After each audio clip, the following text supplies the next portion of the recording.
힘을 얻어서 이 시간 그 힘을 가지고 온 마음을 다해 찬양을 하나님께 영광으로 돌리도록 하겠습니다. 조명 조금만 줄여주세요. 조명 조금만 줄여주세요. 네, 우리 부르신 곳에서 찬양하도록 하겠습니다.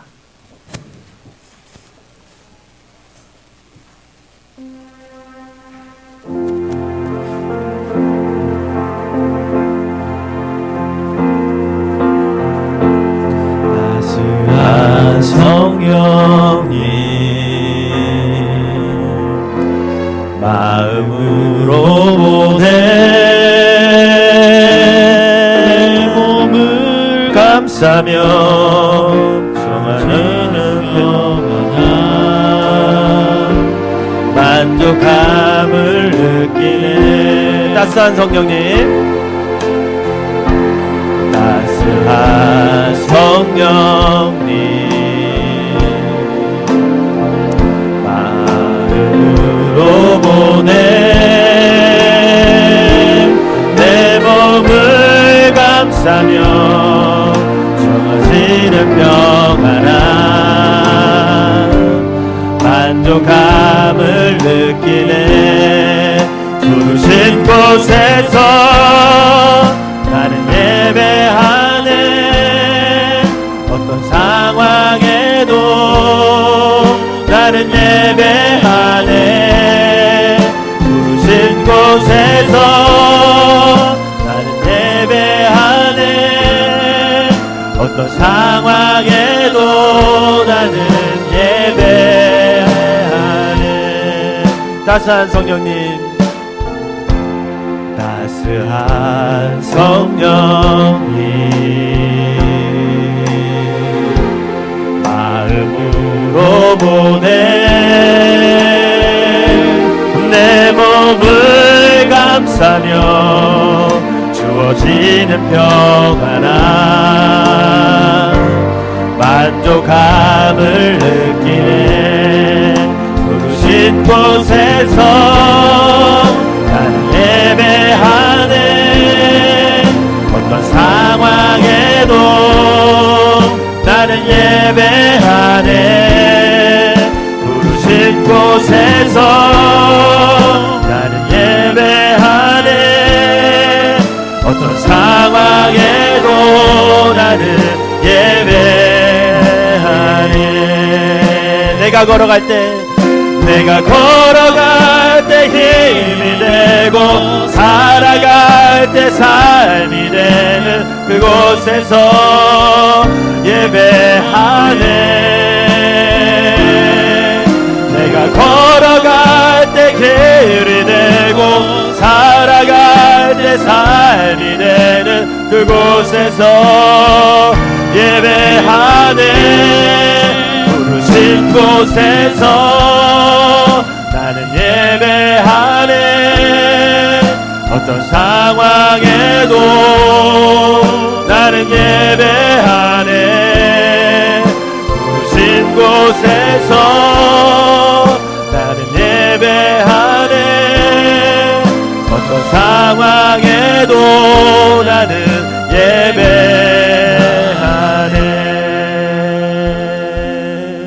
아멘.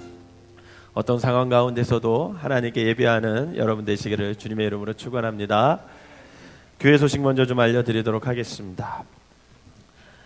새벽기도 파수꾼 성실하게 지켜주시면 감사하겠습니다. 월요일 날은 음악부, 화요일 날은 권사님들, 수요일 날은 교육부, 목요일 날은 집사님, 금요일 날은 속회 인도자들이십니다.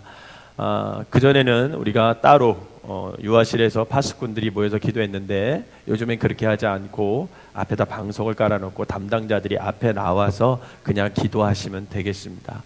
그래서 여러분들이 파수꾼의 사명을 잘 감당해 주시면 감사하겠습니다.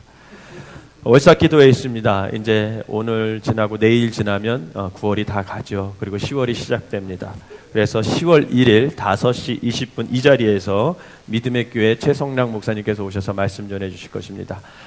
첫 달을 하나님께 드리면서 첫날을 하나님 앞에 나와서 예배하면서 여러분들이 간절하게 기도하고 또 하나님 앞에 여러분들이 바로 서는 한 달이 되게 해달라고 자신을 점검하는 그런 시간을 가지시기를 바라겠습니다. 목사님께서는 오늘 오후부터 지금 이제 출발하실 것 같은데요. 이제 공주 초대교회 부흥에 인도하십니다. 수요일 밤까지 인도하시고요. 목요일 날 오전에 오실 것 같습니다. 위에서 여러분들이 기도해 주시면 감사하겠습니다. 청년의 부흥에 있습니다. 부모님과 함께하는 청년 심령 집회입니다. 10월 4일 돌아오는 금요일과 토요일 저녁 8시에 있습니다. 저녁 시간에만 하도록 할 테니까요. 우리 청년부들은 한 명도 빠지지 말고 1청년, 2청년 다 나와주시고요. 그에 해당하는 부모님들 함께 나와서 은혜 받고 기도하는 시간 가졌으면 좋겠습니다. 그리고 나는 청년부도 아니고 청년부 애도 없지만 참석하고 싶다, 이런 분들 오셔도 됩니다. 막아놓고 못 와 그러지 않으니까 꼭 오셔서 함께 은혜를 나누시면 감사하겠습니다. 강사는 중격교회 김영성 목사님께서 오셔서 인도해 주실 것입니다. 가을 연합체육대회 11월 2일 토요일 날 광림 비전랜드에서 있습니다. 원래 저희하고 가락중앙교회하고 그냥 간단하게 하려고 그랬는데요. 갑자기 벌떼교회가 벌떼처럼 달겨들어가지고 저희 교회하고 같이 하고 싶다고, 그래서 또 그 목사님도, 담임 목사님도 운동을 굉장히 좋아하시거든요. 승부욕이 또 장난이 아닙니다. 그래서 이거 철저히 준비해야 되는데 그런데 그날 또 장지초등학교가 잠실체육관을 빌려서 부모님들과 함께하는 체육대회를 한다네요.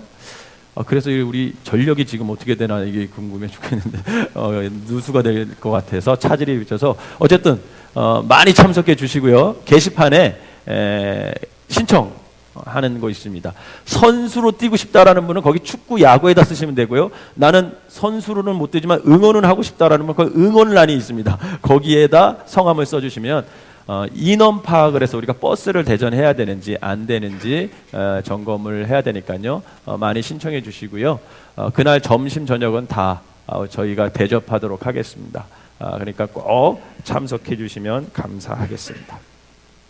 9월 1분기 기도 운동과 다음 카페 시상은 주보를 참석하셔서 우리 전도사님들에게 달란트를 받아가세요. 꼭 받아가세요. 이 달란트가 없을 때, 있을 때는 뭐 그렇지만 없을 때는 나중에 달란트 잔치 할 때 밥도 못 먹어요. 그러니까 꼭 받아가시기를 바라겠습니다.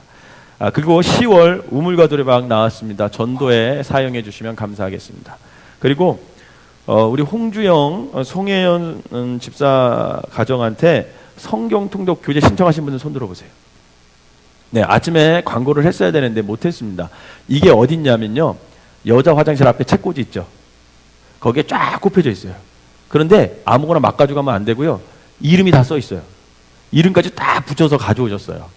그래서 여러분들이 그거 찾아가지고 자기 거 이름 찾아서 가져가셔서 남은 기간 동안 성경 열심히 읽으셔서 우리 성경 50독, 이제 30독 했는데 그 중에서 이제 20명이 좀 나왔으면 좋겠습니다. 그래서 성경 통독 교재 가져가시기를 바랍니다. 우리 홍지영하고 송혜연 집사님 감사하다는 박수 한 번만 더 쳐드리겠습니다. 네, 감사합니다. 다른 광고 없으신가요? 그러면 우리 말씀 보도록 하겠습니다. 누가복음 5장 1절에서 11절 말씀입니다. 누가복음 5장 1절에서 11절 말씀. 제가 한 절 읽고 여러분들이 한 절 읽으면서 교독하도록 하겠습니다. 누가복음 5장 1절에서 11절 말씀. 무리가 몰려와서 하나님의 말씀을 들을새 예수는 게네사렛 호숫가에 서서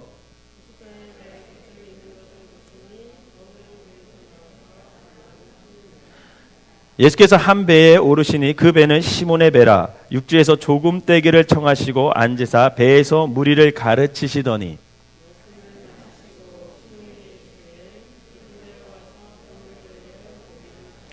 시몬이 대답하여 이르되 선생님, 우리들이 밤이 새도록 수고하였을 때 잡은 것이 없지만은 말씀에 의지하여 내가 그물을 내리리다 하고,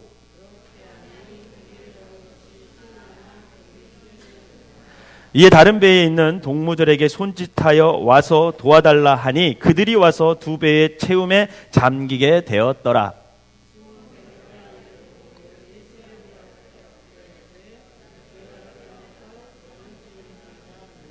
이는 자기 및 자기와 함께 있는 모든 사람이 고기 잡힌 것으로 말미암아 놀라고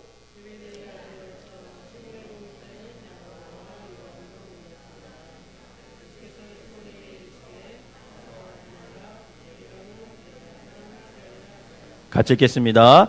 그들이 베드로를 육지에 두고 모든 것을 버려두고 예수를 따르니라.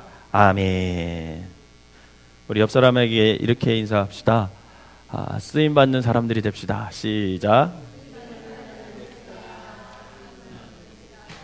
여러분, 예수님께 하나님께 쓰임 받는 성도들이 되시기를 주님의 이름으로 축원합니다.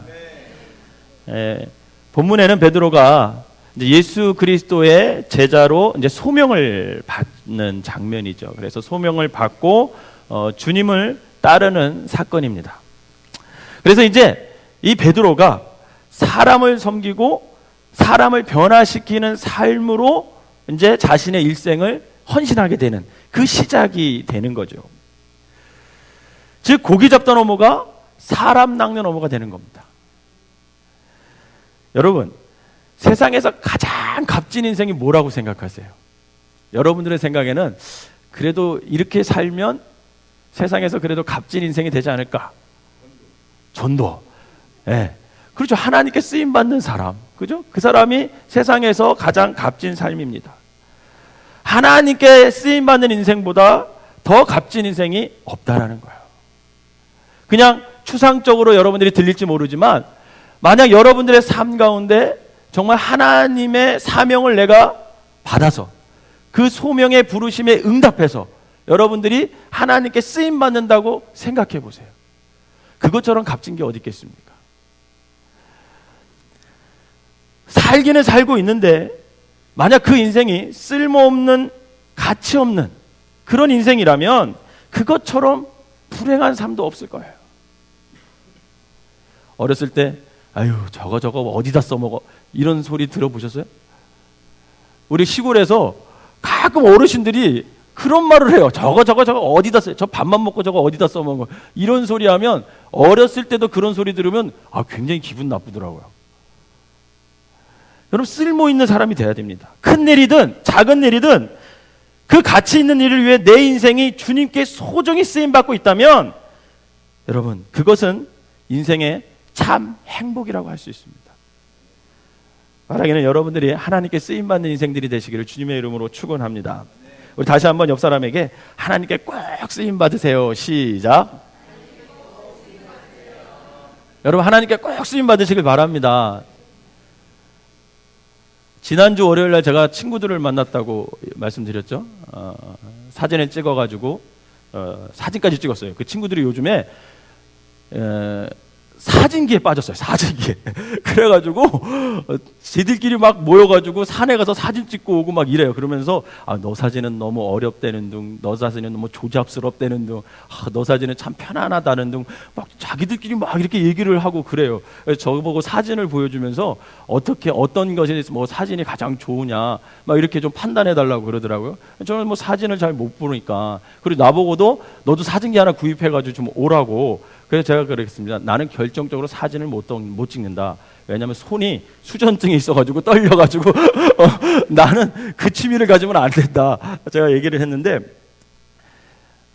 그 친구들이 이제 일식집에서 만났는데 그 친구들은 이제 예수를 안 믿으니까 술을 한 잔씩 하지 않습니까? 술이 어느 정도 이렇게 취하더니 그런 얘기를 해요. 그동안 42년 동안 43년 동안 살아오면서 꿈이 없이 살아왔다라는 거야. 꿈이 없이. 남들이 대학 가니까 대학 가야 한다고 하니까 또 부모님도 대학 가라고 해서 열심히 공부해서 그래도 거기 있는 친구들이요 다 대학 간 친구들이거든요. 화천고등학교 나와가지고 되게 시골 학교인데도 불구하고 거기에 있는 애들이 다 대학 나온 애들이에요. 그래도 시골에서 화천에서 다 10등 안에 든 애들 걔네들이 이제 만난 거예요. 대학 다 나오고 회사 다 튼튼하게 잘 다니고.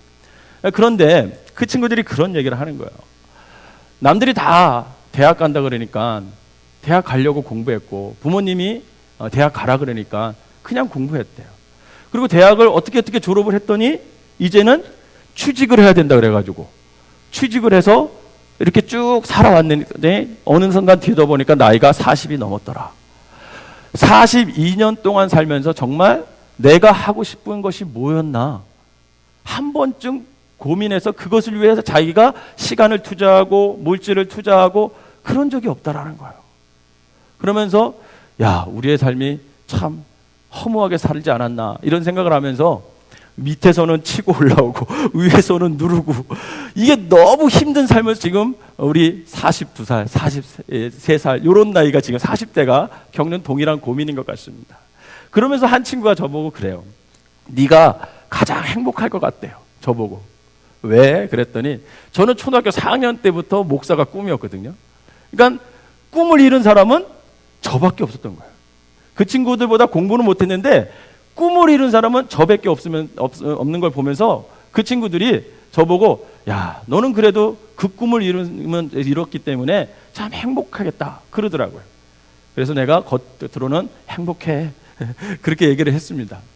그런데 사실은 그 말에 제가 더 하고 싶은 말이 있었는데 그 말을 하면은 소위 세상 사람들 말하고 재수없다 그럴까봐 그런 말을 못하고 속으로 뭐라 그랬냐면 사실 제가 꿈 이루는 것도 행복하지만 제가 하나님께 쓰임받고 있다는 게 사실 행복해 이 말을 하고 싶었지만 그 말하면 분위기 썰렁해가지고 술 안 넘어갈까봐 제가 말을 못했어요. 사실 저는 제가 꿈을 이룬 것보다 하나님께 쓰임받고 있다는 게 가장 행복합니다. 여러분들도 이 행복을 누리시기를 주님의 이름으로 축원합니다. 하나님께서는 그분의 백성들의 하나님 나라를 위해 쓰임받기를 소원하셔요.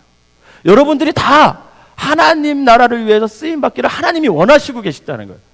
하나님이 소원이 뭐냐? 우리가 하나님 소원이 뭐세요? 그러면 나는 너가 나를 위해서 하나님 나라를 이루기 위해서 쓰임받는 거야. 이게 하나님의 대답일 겁니다. 그래서 시몬 베드로를 부르셨던 그 주님께서는 오늘날도 저와 여러분들을 부르고 계심을 믿으시기를 바랍니다. 이 부르심에 우리가 응답하는 삶을 살아야 돼요.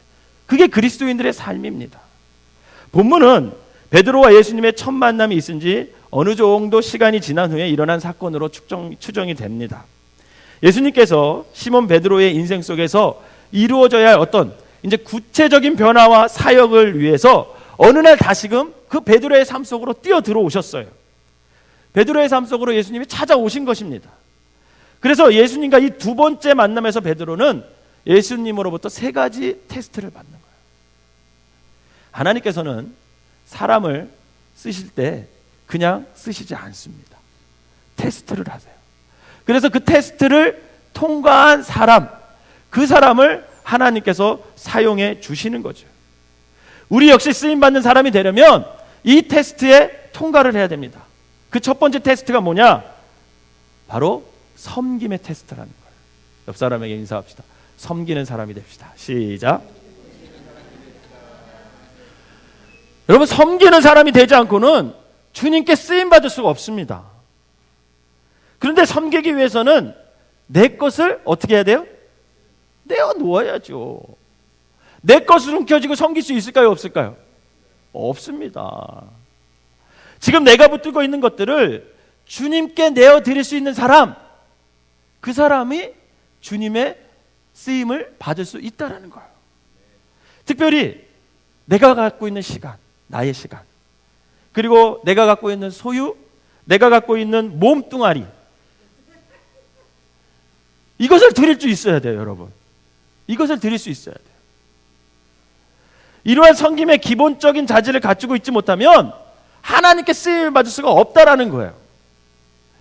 우선 오늘 본문에서 예수님께서 베드로에게 찾아오신 그 시각, 그 시간을 한번 생각해 봐야 합니다. 1절과 2절을 한번 읽어볼까요? 1절과 2절 시작. 무리가 몰려와서 하나님의 말씀을 들을새 예수는 게네사렛 호숫가에 서서 호숫가에 배 두 척이 있는 것을 보시니 어부들은 배에서 나와서 그물을 씻는지라. 이 그물을 씻는 이유가 뭐예요? 다시금 출항을 하기 위해서예요? 출항을 다 끝나고 들어와서 이제 쉬려고 씻는 거예요? 쉬려고 씻는 거죠. 베드로를 포함한 어부들이 배에서 내려 그물을 다 씻은 다음에 이제 쉬려고 하고 있습니다.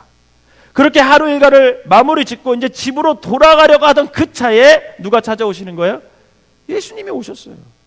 그러면서 하시는 말이 뭐냐면 배를 다시 띄우라는 거예요. 베드로는 계획이 없었어요. 그럴 계획이. 그렇지만 주님의 요구에 어떻게 합니까? 그 요구를 다 수용합니다.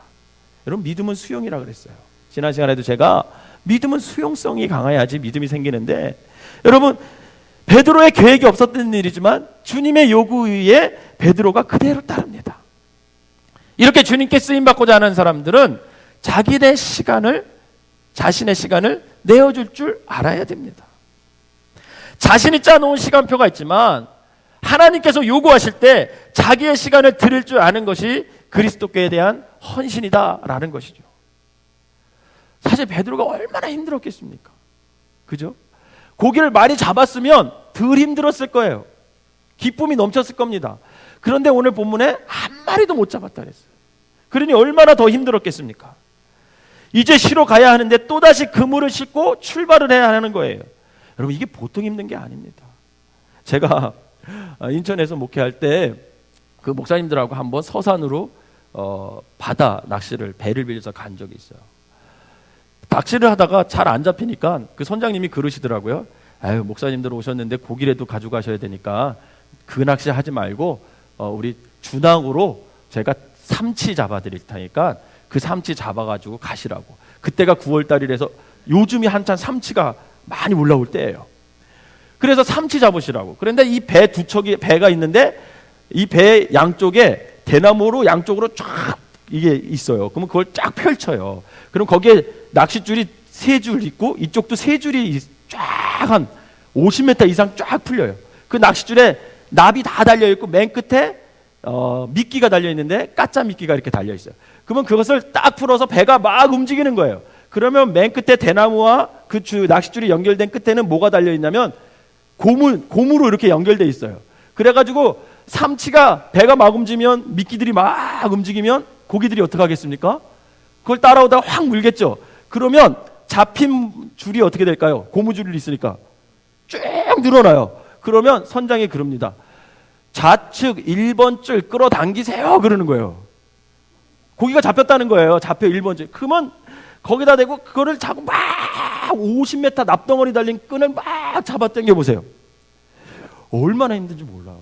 저는 처음에 첫 번째는 너무 좋았어요. 막 잡아 당기는데 제 이 다리보다 더 큰 삼치, 여러분들이 시장에서 사는 삼치는 정말 새끼 중에 새끼예요. 근데 다리만한 삼치가 막 달려오는데 기분이 너무 좋은 거예요. 그래가지고 그걸 막 잡아 당겨가지고 딱 한 마리 잡는데 기분은 좋았지만 힘들었을까요? 안 힘들었을까요? 너무 힘든 거예요. 근데 그때 같이 간 목사님들 중에서 제가 나이가 최고 어렸습니다. 그러니 목사님들이 한 번씩 다 당기더니 아우, 이원기 목사가 다 당겨 그러는 거야. 그래가지고 우측 2번 줄 당기세요 그러면 또 제가 가가지고 그거를 막 당겨요. 4마리 딱 당기니까 갑자기 무슨 생각이 나는지 아십니까? 삶의 체험 현장 생각이 나는 거예요. 그 TV에서 나오는 거 있죠? 삶의 체험 현장. 그 삶의 체험 현장에서 체험을 하는 것 같은 느낌이 들면서 입에서 막 거품이 나면서 더 이상 잡기 싫더라고요. 근데 너무 잘 잡히는 거예요. 그때 제 다리만한 거를 한 50마리도 더 잡았어요. 그래가지고 그걸 딱 잡는데 만약에 그렇게 잡으면 그래도 힘이 나잖아요. 근데 오늘 고기를 잡았대요? 못 잡았대요? 한 마리도 못 잡았대요. 그리고 얼마나 힘들었을까요? 이제 쉬어야 하는데 다시 그물을 싣고 나가래요. 여러분, 이게 보통 힘든 게 아닙니다. 그런데 베드로는 그 일에 어떻게 합니까? 순종했어요. 자기네 계획한 시간, 쉬는 시간, 쉬어야 되는 그 시간을 누구한테 내어드리는 거예요? 하나님께, 주님께 내어드리는 거예요. 여러분, 남는 시간으로 주님을 섬기는 사람들은 절대 주님을 못 섬깁니다. 왜 그럴까요? 이유가 뭘까요? 왜 그런지 아세요? 주님의 남는 시간으로 주님을 섬긴다라고 말을 하는 사람은 절대로 하나님을 못 섬기는데, 왜 그러냐면 내 인생에 남는 시간은 없겠더냐. 여러분들 살아보셨잖아요. 늘 바쁘죠. 늘 시간이 모자르잖아요. 그죠? 그런데 남는 시간이 어디 있어요? 없어요. 남는 시간 절대 없습니다. 그런 데서 남는 시간 나면 이제 제가 어느 정도 여유가 생기면 섬길게요. 교회 나갈게요. 그런 사람들 제가 교회 나오는 거 한 번도 못 봤어요. 여러분, 주님은요, 주님을 섬기는 사람은 내 시간에서 먼저 시간을 떼야 됩니다. 그래야 섬길 수 있는 거예요. 남는 시간, 일평생 우리에게 남는 시간은 없습니다. 저는 여러분들이 하나님께 최선의 시간, 온전한 시간으로 섬기시기를 주님의 이름으로 축원합니다. 그런데 이 베드로는 시간뿐만 아니라 물질과 관련된 섬김의 테스트도 받습니다. 3절을 볼까요? 3절을 한번 보겠습니다. 시작.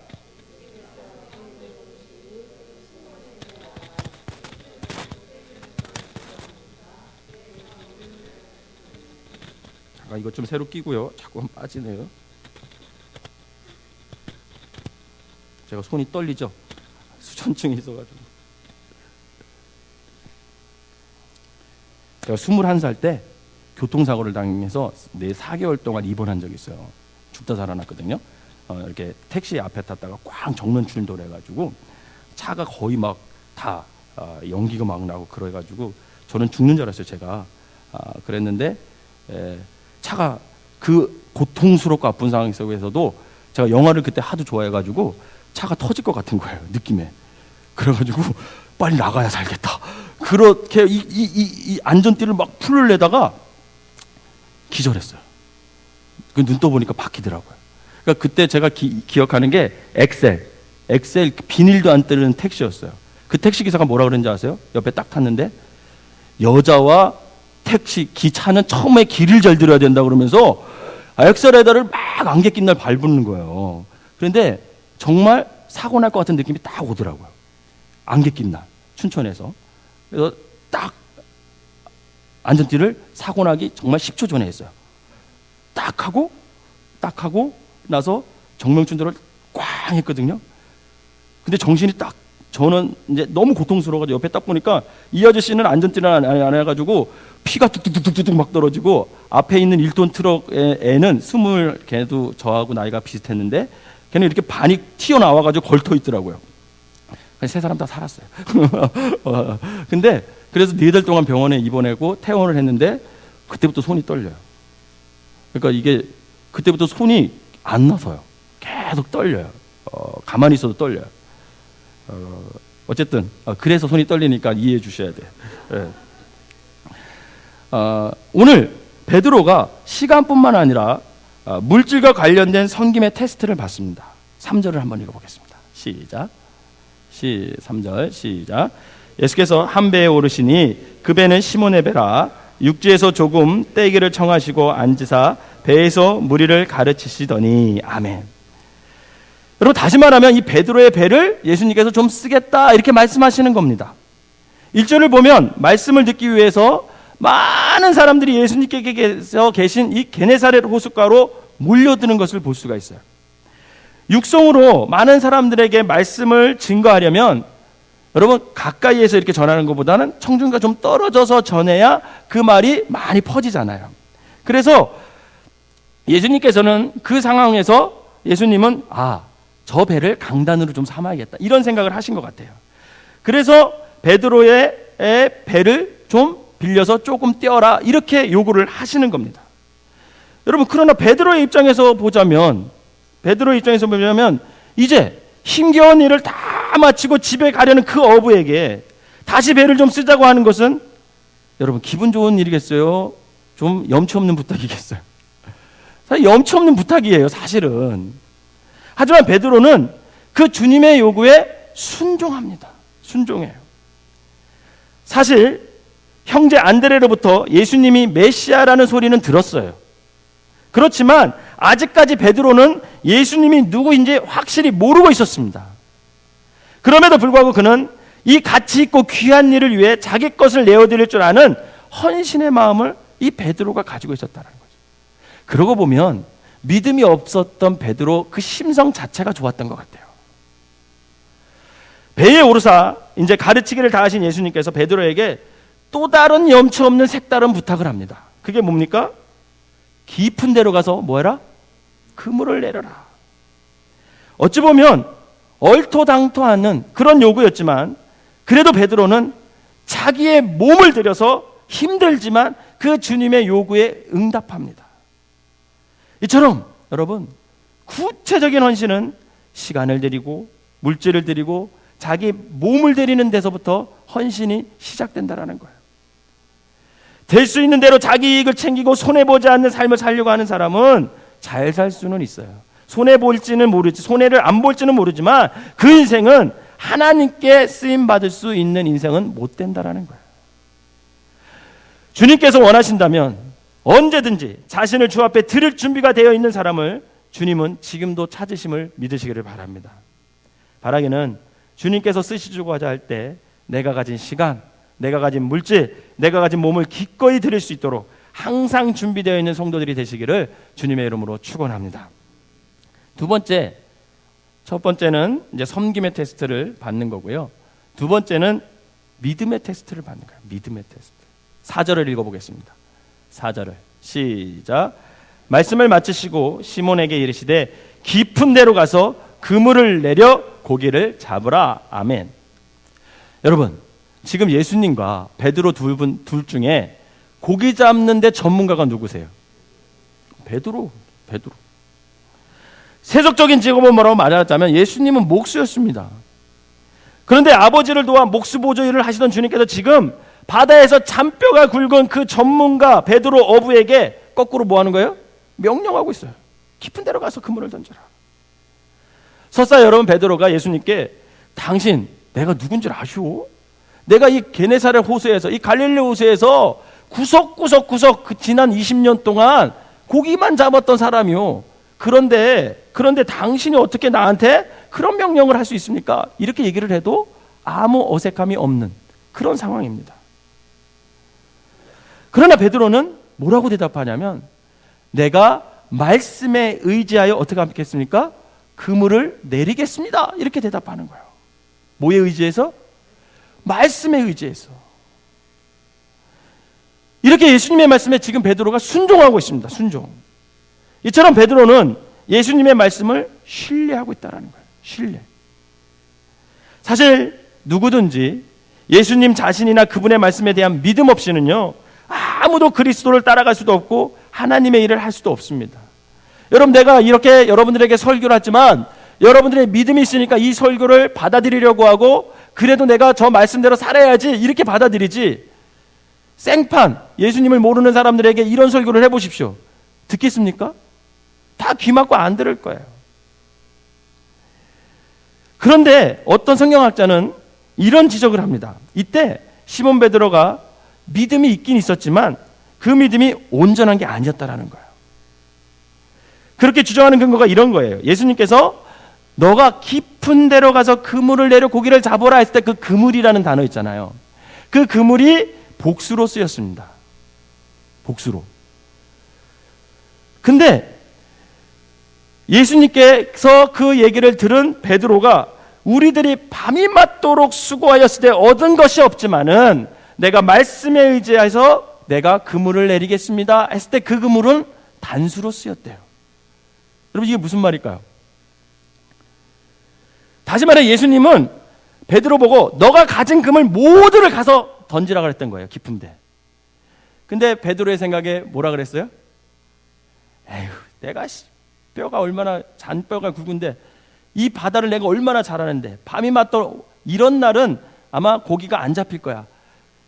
그러면 그냥 못 이기는 척하고 그물을 다 내리라고 주님이 말씀했지만 믿져야 본전이니까 그래도 저분이 부탁하시니까 그물 하나만 내린 거예요. 하나만. 그 결과 어떻게 됐습니까? 그물이 찢어질 정도로 많이 잡혔다는 거예요. 찢어질 정도로. 그래서 어떤 성경학자는요, 그물이 찢어지는 순간 베드로의 그 자아, 그 베드로의 얄팍한 인간적인 계산과 합리적인 이성도 함께 찢어졌다, 그렇게 해석을 합니다. 베드로는 어쩌면 주님을 온전히 신뢰하지 못한 것에 대한 후회하고 있었을지도 몰라요. 만약에 예수님을 100% 신뢰하고 그물을 모두 내렸다면 그물이 찢어졌을까요? 안 찢어졌을까요? 안 찢어졌을 거예요. 사랑하는 성도 여러분, 주님을 온전히 신뢰하고 따를 때 손해보는 일이 결코 없음을 믿으시기를 바랍니다. 왜 손해보는지 아세요?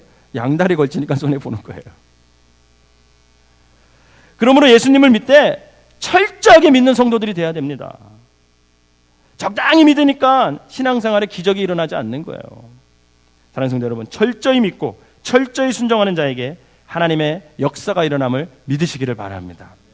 세 번째는 순종의 테스트를 받습니다. 첫 번째는 무슨 테스트를 받아요? 첫 번째는 무슨 테스트? 섬김의 테스트. 섬기는 삶을 사시길 바랍니다. 두 번째는 무슨 테스트요? 믿음의 테스트. 온전히 주님만을 신뢰하시기를 바랍니다. 세 번째는 무슨 테스트요?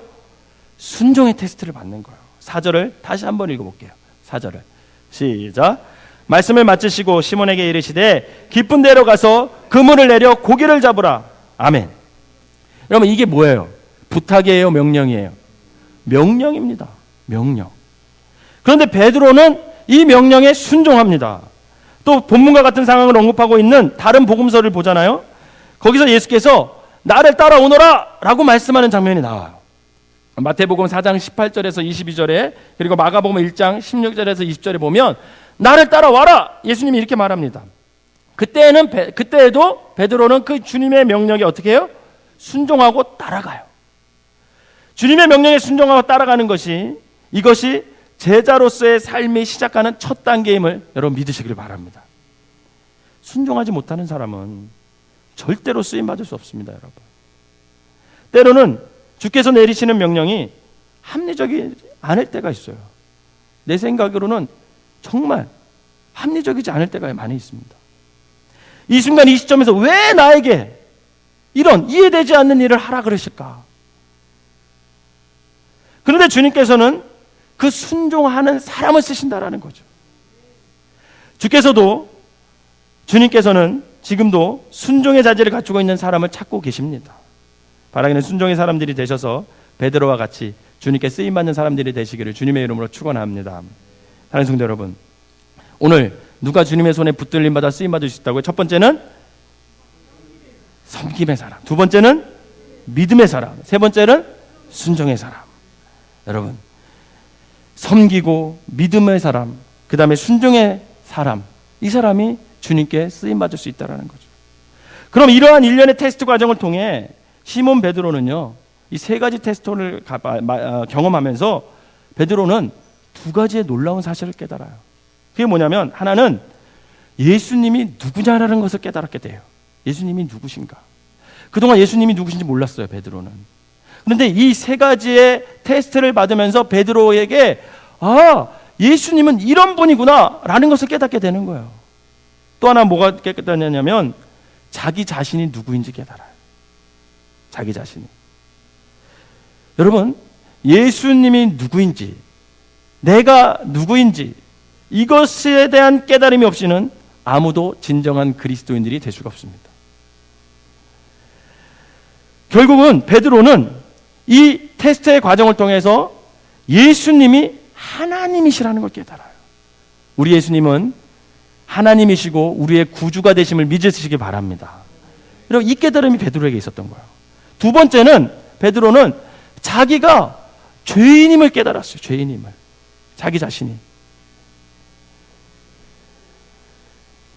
그렇게 베드로는 예수님이 구주 되심을, 자신이 죄인됨을 깨닫게 되는 겁니다. 여러분, 이 베드로가 예수님이 하나님이시고 구주라는 것을 깨달았다는 것을 어떻게 할 수 있냐? 그것이 본문에서 자세히 읽어보면 예수님에 대한 베드로의 호칭이 변하는 것을 볼 수가 있어요. 5절을 한번 읽어보겠습니다. 5절을 눈을 크게 뜨시고, 조로움이 밀려와도 눈을 크게 뜨시고 한번 큰 소리로 읽어보도록 하겠습니다. 시작. 시몬이 대답하여 이르시되 선생님, 우리들이 밤이 새도록 수고하였으되 잡은 것이 없지만은 말씀에 의지하여 내가 그물을 내리리이다 하고. 아멘. 오늘 여기 본문에서 첫 번째 베드로가 예수님을 부를 때 호칭이 뭐예요? 선생님이었습니다. 예수님이 메시아라는 지식은 이미 베드로가 갖고 있다 그랬어요? 없다 그랬어요? 지식으로는 알고 있었어요. 왜? 안드레가 이미 내가 메시아를 만났다 이렇게 얘기했잖아요. 그러나 이 시점에서 그가 그 사실을 얼만큼이나 확신하고 있었는지는 정확히 알 수가 없었어요. 처음에 베드로는 존경의 뜻에서 예수님을 뭐라고 불렀습니까? 선생님, 이렇게 호칭했어요. 그러나 그물이 찢어질 정도로 고기가 많이 잡히자 호칭이 뭐로 바뀝니까? 주여! 이렇게 바뀌는 거예요. 주여. 8절을 한번 읽어보겠습니다. 시작. 시몬 베드로가 이를 보고 예수님의 무릎 아래에 엎드려 이르되 주여 나를 떠나소서 나는 죄인이로소이다 하니. 아멘. 여러분, 왜 베드로에게 이런 변화가 일어났을까요?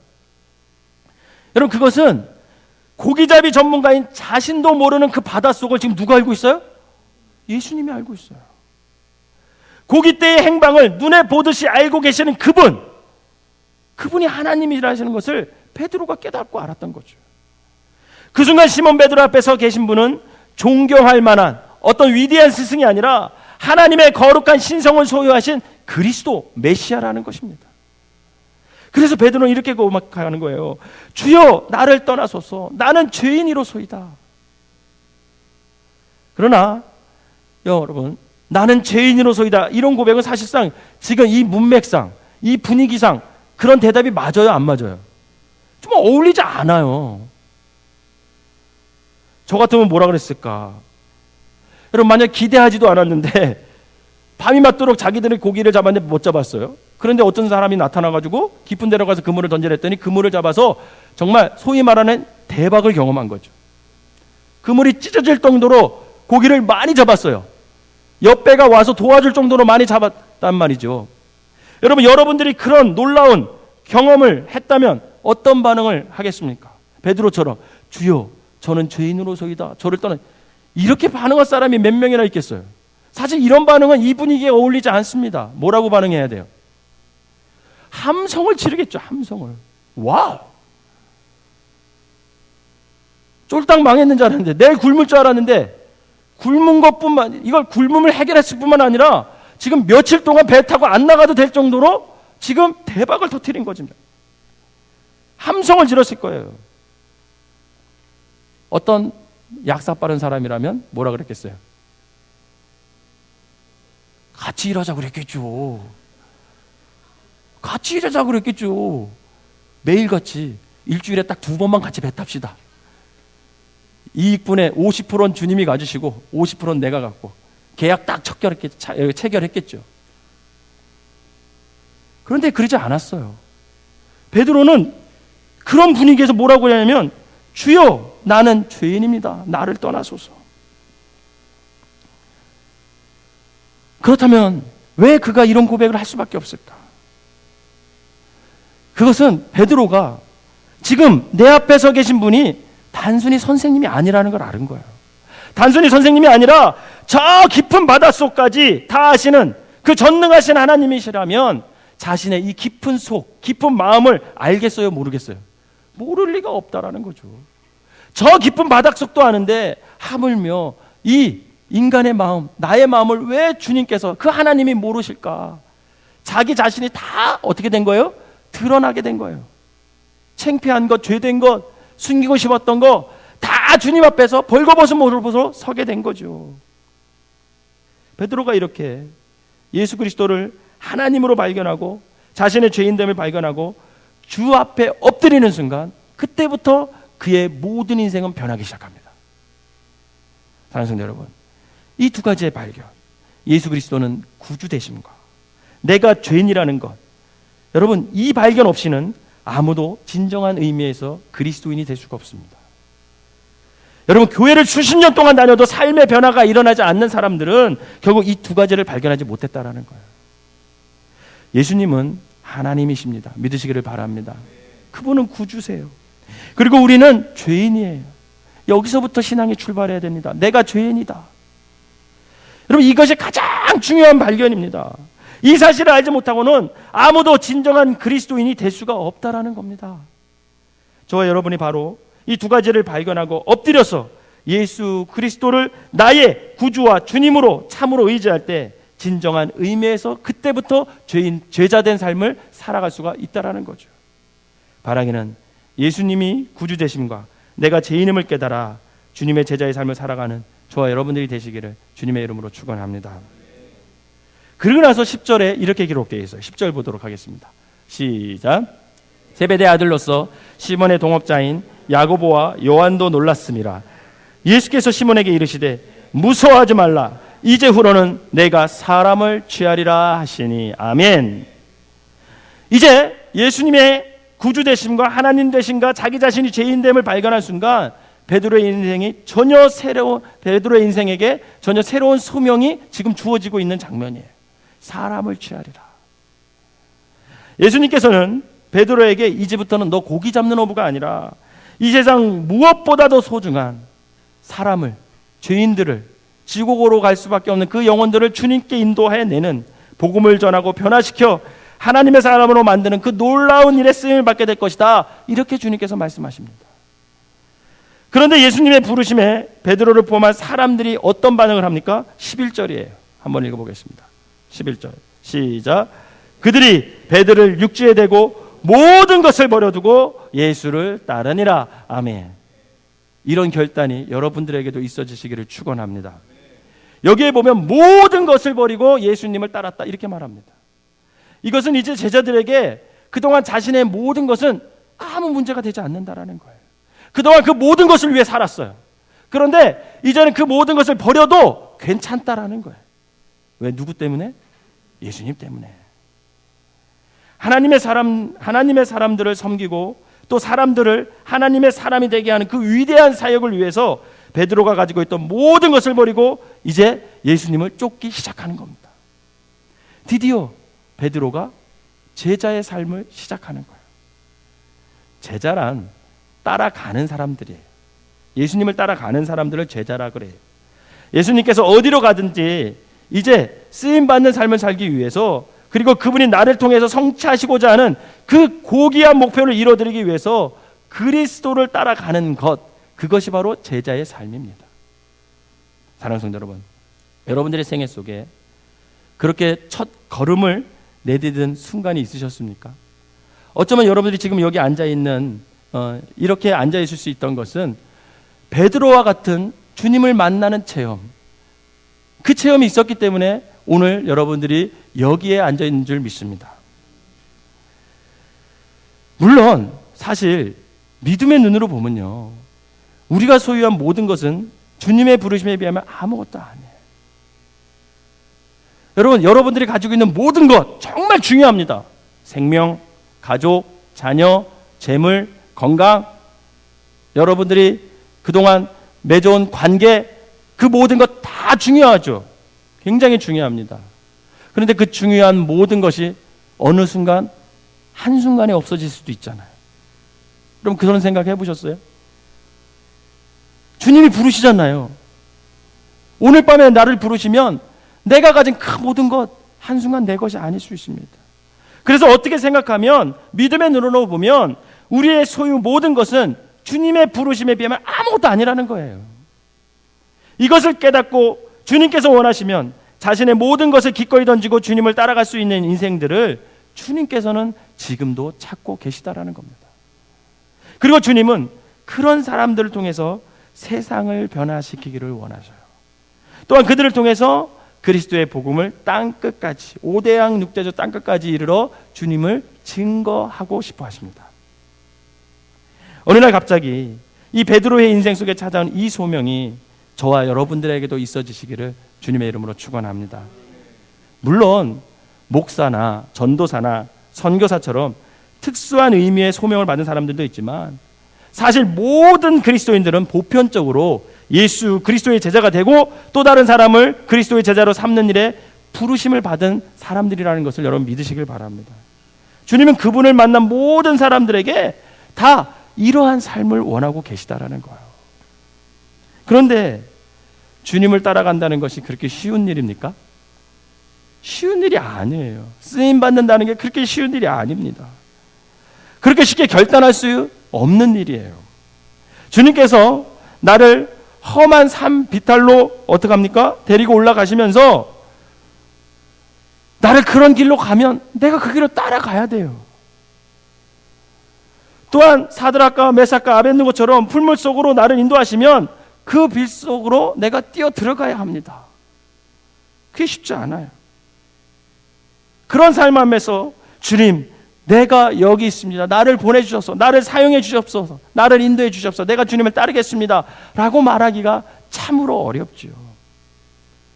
그러나 어려움에도 불구하고 내가 하나님의 그 부르심에 내가 살고 있는 삶의 영역서부터 순종하고 섬기고 믿음으로 신뢰한다면 하나님께서는 거기서부터 나를 주님의 쓰임받는 제자로 삼아주실 것을 믿으시기를 바랍니다. 비록 하나님께 쓰임받는 일이 편한 삶이 아닐지라도 가치 있고 고귀하고 후회 없는 인생이면 틀림이 없습니다. 바라기는 저와 여러분들이 부디 이런 제자의 소명을 받는 성도들이 되시기를 주님의 이름으로 축원합니다. 이번 주에 제가 집을 또 한 번 정리했어요. 저희 장인어른네가 이사를 가서 그 남는 짐을 집으로도 옮기고 뭐 버리고 뭐 이러면서 집을 한번 정리하게 됐습니다. 근데 정리하다 보니까 예전에 사놓은 물건들 가운데서 정말 어떤 물건은요 사놓기만 하고 한 번도 안 쓴 게 있더라고요. 한 번도 안 쓴 게. 저는 있는지도 몰랐어요. 이거 어디서 어떤 근거로 우리 집에 와 있어? 그런 물건들이 있더라고요. 그런데 그런 물건들이 있는가 하면 어떤 물건들은 결혼 생활 11년 동안 정말 매일같이 소중하게 쓰였던 물건도 있더라고요. 우리 한 사람이 많은 그릇을 깨먹었습니다. 그럼에도 불구하고 코렐이라서 아직 안 깨진 코렐들이 몇 개 남아있어요. 11년 동안 참 우리의 밥상을 위해서 참 잘 사용된 그릇들이 남아있더라고요. 사랑하는 성도 여러분, 쓰임받는 행복이 어떤 것임을 좀 알아가시기를 바랍니다. 쓰임받는 기쁨을, 쓰임받는 보람을 알아야 신앙생활이 즐거운 거고 주님의 제자가 되는 것이 즐겁습니다. 백순승 집사님이 개 한 마리를 주셨어요. 진돗개 한 마리를 주셨어요. 하도 지저대가지고 제가 모가지에다가 저거를 묶어놓고 그 개줄 이렇게 묶어놓고 줄을 잡아서 훈련을 좀 시켜보려고 이렇게 끌었더니 안 끌려오려고 ong덩이를 쫙 빼고 앞다리는 쫙 뻗고 얘가 안 따라오는 거야. 안 따라오는 그 새끼가 욕하는 게 아니라 진돗개 새끼가 힘이 얼마나 센지 안 따라오려고 막 이러는 거예요. 그 모습이 웃기기도 하지만 안 따라오려고 하는 게 얼마나 애처롭고 불쌍하고 또 하나는 보기가 안 좋은지 모르겠더라고요. 그거를 목줄을 제가 딱 풀고 딱 하면 그냥 막 달려와요. 얼마나 귀여운지 몰라요. 여러분, 주님의 일을 하면서 정말 그 강아지처럼 모가지에 들려서 주님이 끌고 가는데 안 따라오려 상상해 보세요. 그것처럼 보기 싫은 게 어디 있습니까? 근데 주님이 사인만 딱 해도 주여 내가 여기 있습니다. 나를 사용해 주시옵소서. 이렇게 가면 얼마나 아름답습니까? 모든 그리스도인들이 반드시 똑같은 방식으로 쓰임받는 것은 아니더라고요. 쓰임받는 방법은 사람마다 다 다릅니다. 그것은 누가 결정하세요? 주님이 결정하세요. 그건 주님이 결정하는 거예요. 그러나 분명한 것은 헌신된 사람을 주님께서 예외 없이 다 사용하신다라는 것입니다. 작은 그릇은 작은 그릇대로, 큰 그릇은 큰 그릇대로 모두가 다 소중히 쓰임을 받게 되어 있습니다. 바라기는 부디 하나님께 쓰임받는 성도가 모두 되셔서 이 시대에 하나님의 나라를 확장하고 영혼을 구원하고 여러분들이 교회를 든든히 세워나가는 참된 그리스도의 제자들이 되시기를 주님의 이름으로 축원합니다. 기도하겠습니다.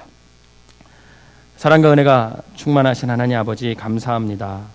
오늘 우리가 쓰임받는 사람으로 불려졌음을 깨닫게 하시니 감사합니다.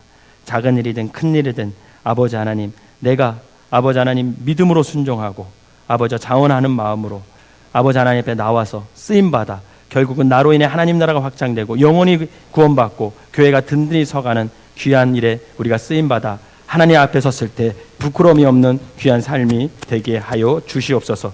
오늘 육려선교회 찬양합니다. 하나님께서 이 찬양을 받으시고 찬양 가운데 임재하여 주셔서 회개의 영이 임하게 하시고 아버지 결단의 영이 임하게 하여 주시고 소명으로 헌신할 수 있는 마음이 생기게 하여 주시옵소서. 예수님의 이름으로 기도하옵나이다. 아멘.